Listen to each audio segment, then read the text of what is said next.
deɛ ma ye pese be ba ho no maja munim deɛ no ba mre bi se ya na ye pese mo ma ye nkyeremu kakra yenya ye nim se de Ghana oba ya mamu ne ye nhyehyemu esi kasem tie ye Cedi no enam dollar ho nsensem tie na to da bia na Cedi na ho odin kofom na nanu ina abeda dwa se na Cedi no amema ne muso kakra enka ne 16 Cedis ana ade benya $1 na abeda se 12 Cedis yo sasen ama bi mu kra hwese ye betete niema boso ye pekwan a ye betumi afaso ama de ye huni e betumi akọ nanim kra sensa na mo amonim economy no ho nsensem no de ekoso ya ankasa no ebi mu susu se ye China ni America mentim ho ase ekoso nti na ama ye nya advantage no ebi mu susu da bi aban ne hyehyɛ papa bi na ama ekoso se economist ne de mutumi tena na graph ne ade e pa na esi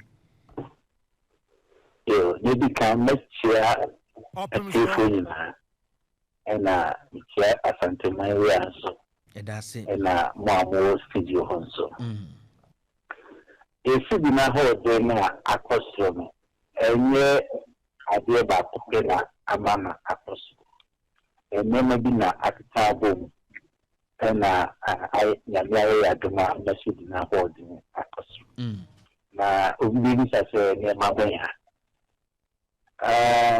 maybe can be a firm say the fiscal policy. Fiscal policy near a buying NCC and then the policies are or the age and no matter a bit six months. The person you know the monetary policy. A monetary policy near NCC is really the central bank and also air bank and also economic. And the person economic cycle fluctuation. Economic cycle fluctuation is certainly Ghana economic structure next a two maybe na Cedi no aya de a month na be na omo de kofa na maba. E do maybe na the demand for Cedi no akofem. And also come to and also the body. And the capital the global trend. Near air possible, yes, affected dollar.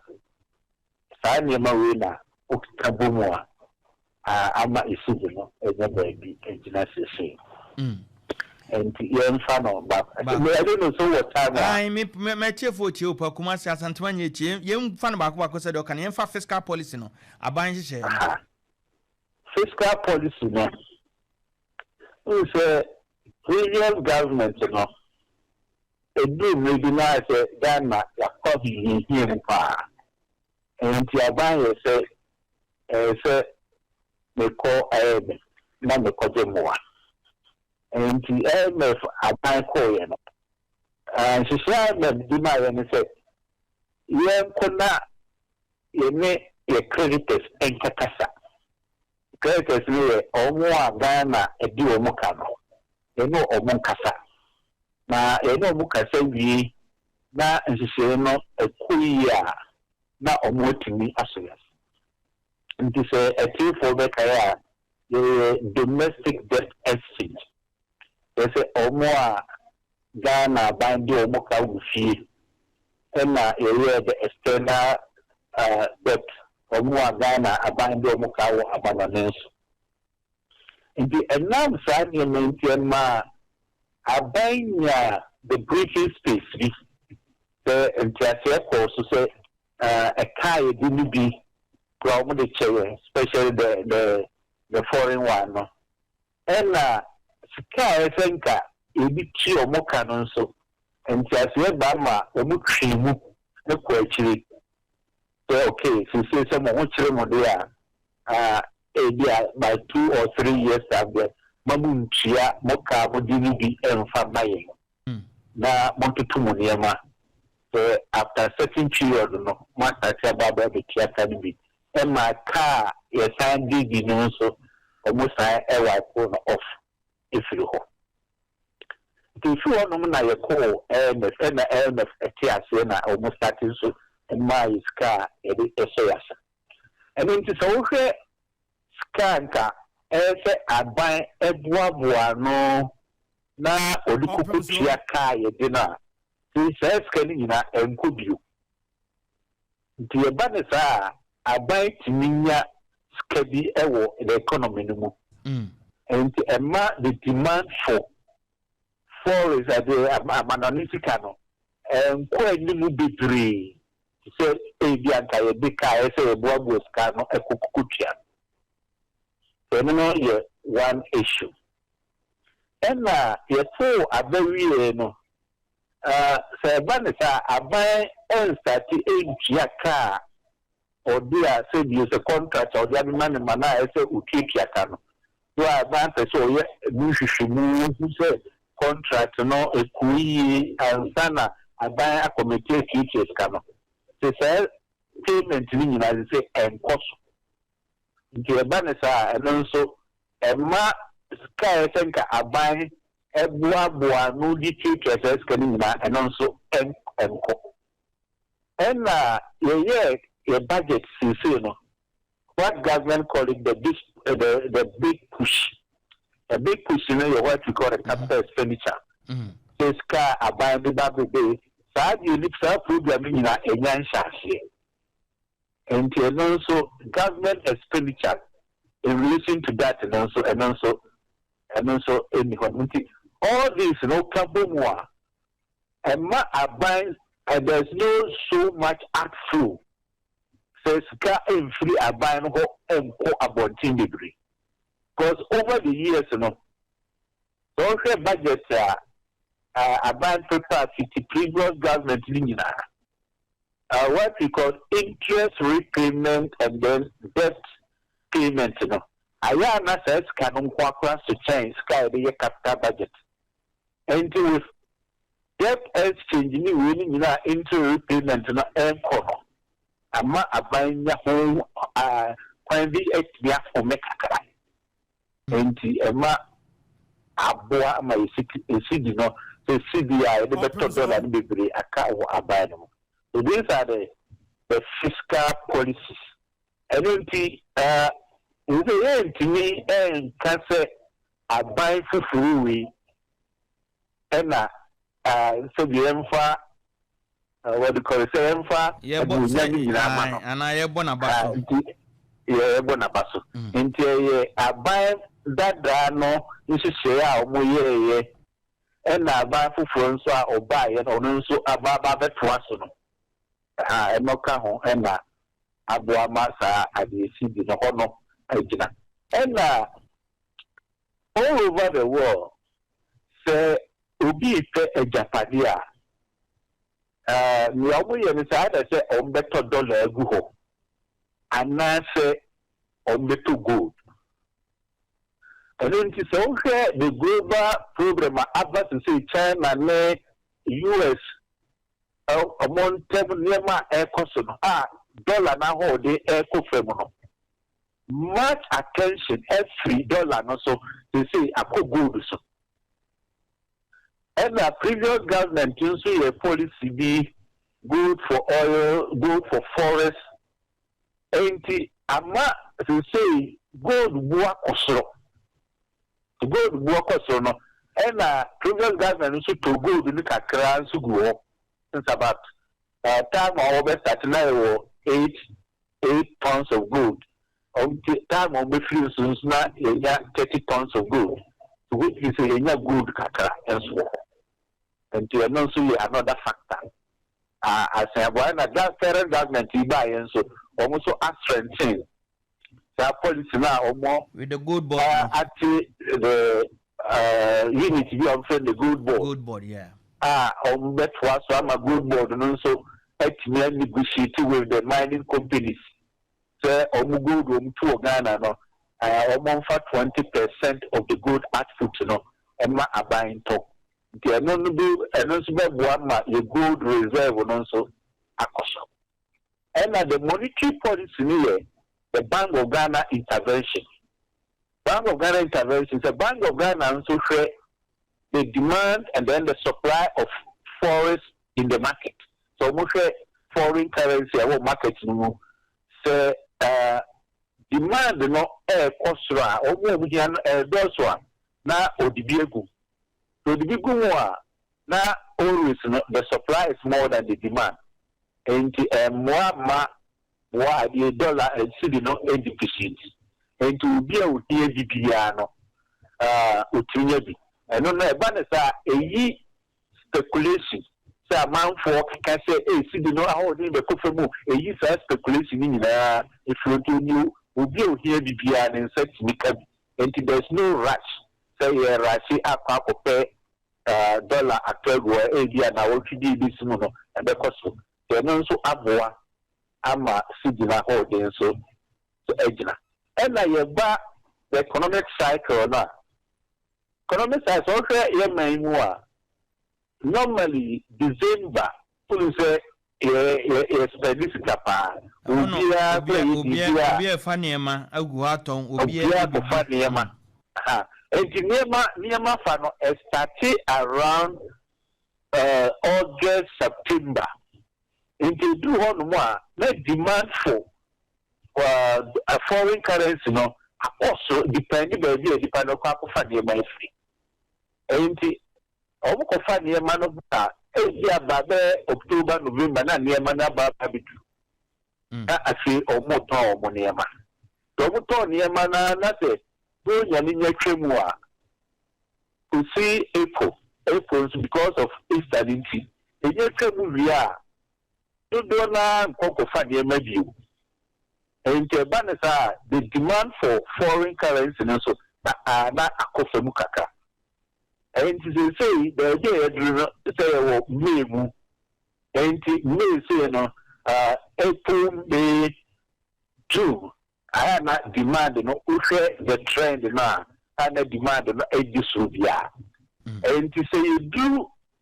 August September na government policy and then the central bank policy it mean businessmen need enough currency and there will be stability in that period also. And then the last point, the global trend. Yeah.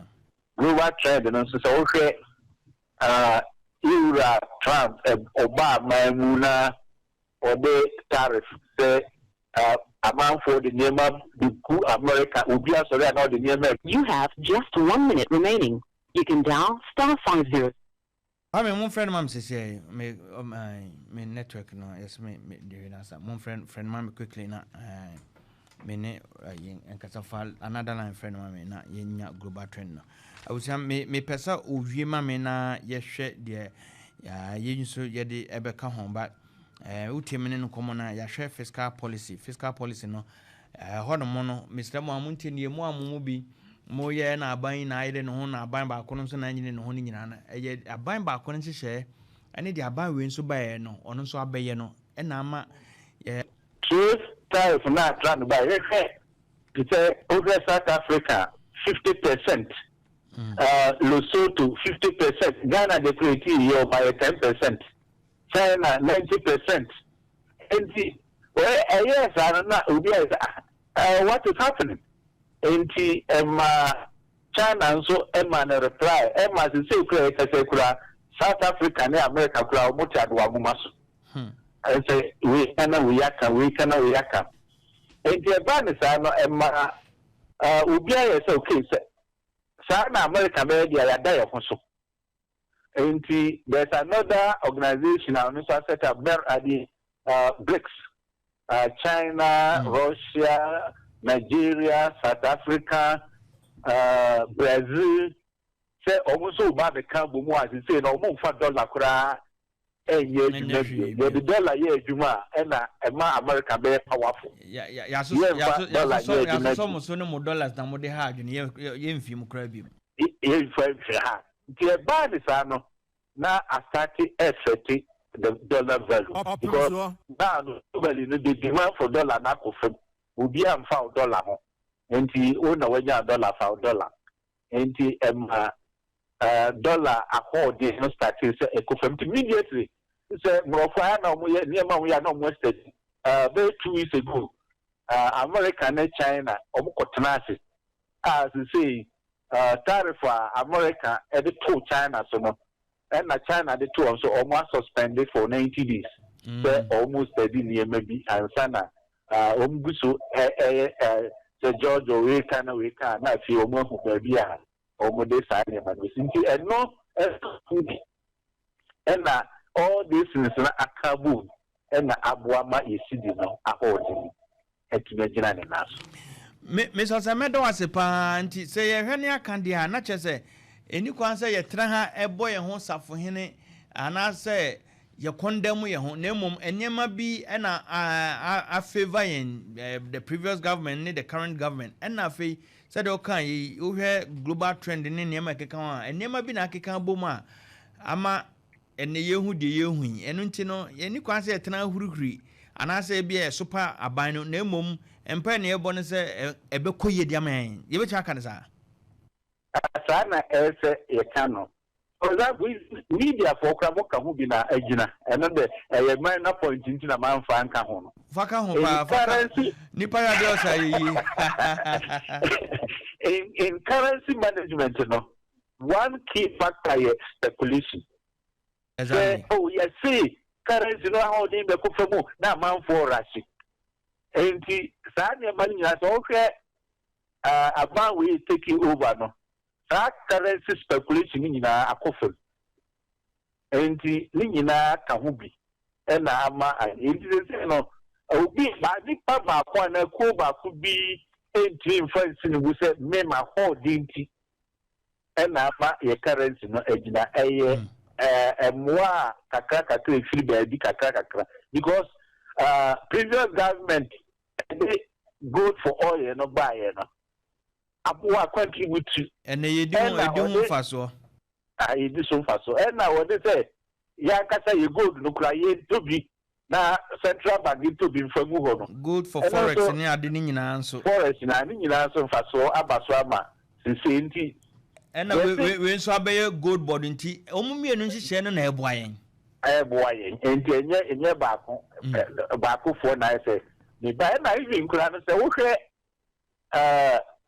governance system wa SFN continuity exactly ye twaso and ye to abawie no the January to March budget na ana kogumesika na ye use no enye current government na de baye a previous government as say and current government a so ebe see March and the say sikamu say biaba current government the budget is only just 1 month old.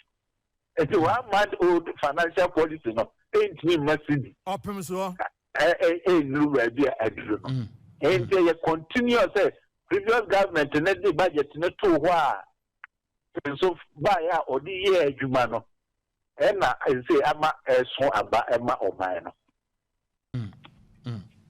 no say watch mu pa na ebiem yebedo wase ene obre ne abotra wanya ede achichire mu at least yenyina yehunu ba bia yegina sesei na yehunu eba se ne mesesa se ekɔnanim ane yehunu de ama eba sa na se nso ane yehunu de ama ne ba sa eno kra bo am yetimi eso anoye awia minimatiefo yebedo wase pa na obra wonya de ma pato abefa ade ba ko ento faka ho unu se eba ni se no there are calls to say entity near maso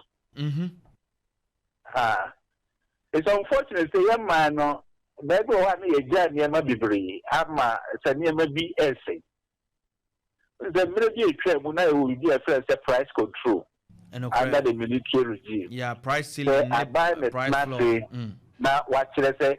Monkoto just Cedi say Monkoto sugar say. And your trans so society and more one my companies and a business credit to me in national. And I buy the free market economy. So in the force of demand and supply. And at the near my ebo. Say the price control no I done the whole about the year at the full. At the full they say I buy and yet about we over the years ya class say acting so I'm a man for association. And for example, you want to take good tag or you will say water association, a GPRT association. As they say, association, you know, woman as they say, would determine the price of product, which is wrong. They say we call them cartels. And such a buying a yamra. Na sa association say good tag cement producers association such a water association DPRC and such a only determine the price of product in the country.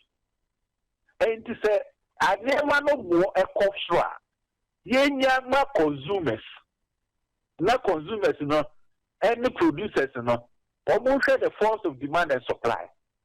Na omo fanches adi we beto ni say adi we meto ni say probably and then the bet me aboa omani say good tag for o ka say o ka adi o members and near my boss city depreciation and yeah no one determine the cost of products.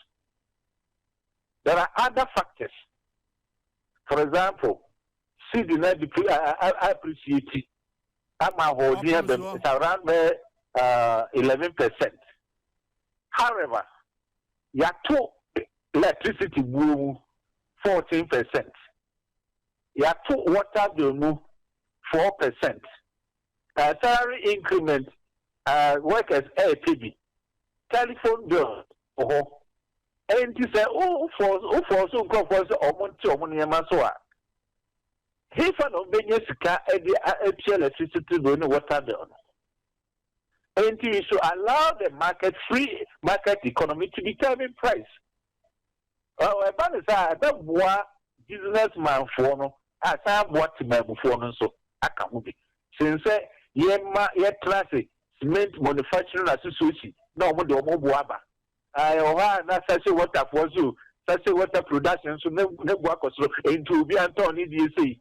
Why GPS you for about spare parts? Why the indicators calculate ya too? Country be why ya so the French country put me in price stability for more than 5-6 years. Yeah. Uko US or why Mra Shamnet Act and Prima will be and trying to be on the fixed price. Uko you can competitive act. And also pray and master will be fixed price. The Ghana again because Viviana is their man yourself afra. And when the wine and the catch cement if was a man determine price. I tell them maybe if you at a hero and over Ukrainians of one. Opemsuo. I know correct. No. NTS are binding Maraba.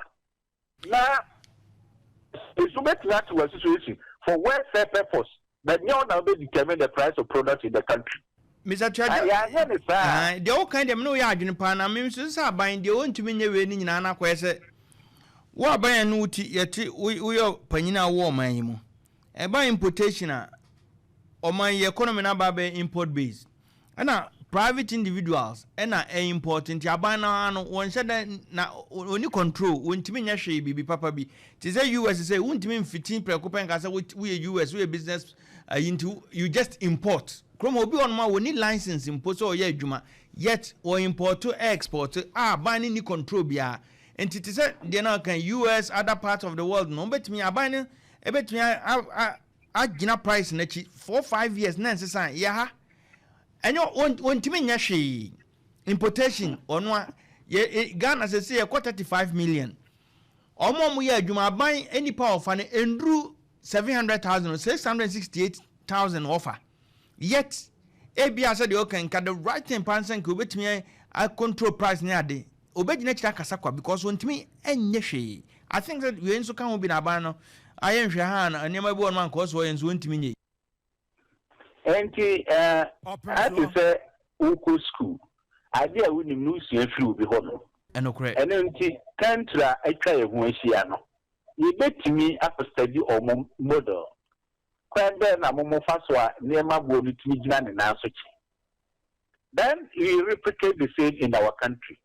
But they say, good tag for friend the customers so Monte so.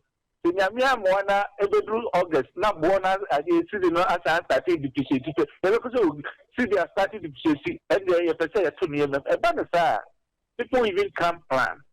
Exactly. And say I buy extra say na yema free market economy no we have three methods. One, cost base. Cost base, say,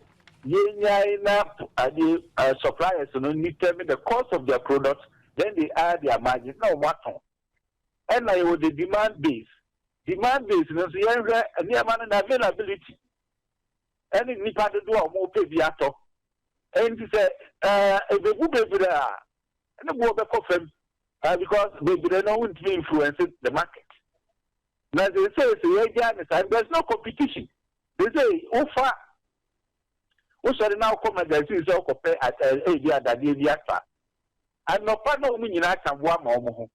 And the shop will be able to be at the same price. Opemsuo.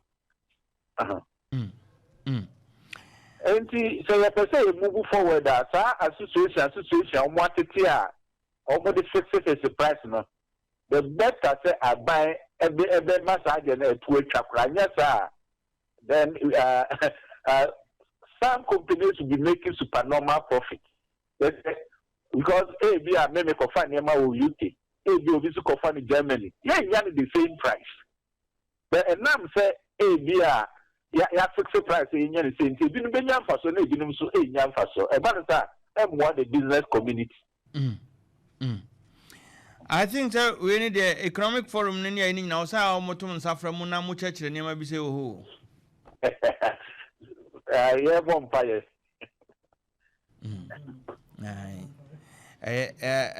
Meda wase pa wi nchiremu a wode amayen na answer na abekọ no enye yebetumi aka se de wo sese no enye guaranteed say ye Cedi no ne ho na eye din ama ahun enye yentimi guarantee sa ahun. Oh, say it me as you say yeah now it means the enough inflow of foreign currency and they bit me agina. For example, they say good for forest now. You see, I buy a good so air now it me good in the bria now said you catastrophane near maybe a guru now contract yet the man say I'm going over bloating of contract. I don't bet me Abuama, I buy it me in a sky, bet me Abuama says to me, I sustain the city depreciation. I see the appreciation. Mr. Kwaku Tuah, have you made a pa? Money, we ended the last time and I the first time, and maybe you be person betray Madama, you be boprum and say Bobun so abajeso. You made us. Miss Medasi. Mr. Kwaku Tuah, economist, or no, and I no a train como FR Cedi, and $1 some ye de at 2 more money chair now, by near ye not Cedi no co. A bassy and I be a chroma be the politics station, be in this for Aban Papa Nabano, Aban Papa and MP for the Zero Macho one or Biaso. Wait, a chair, a day. Yen ye, the Umuna, ye de Brono. You don't want to ask Oka who be a more kind also,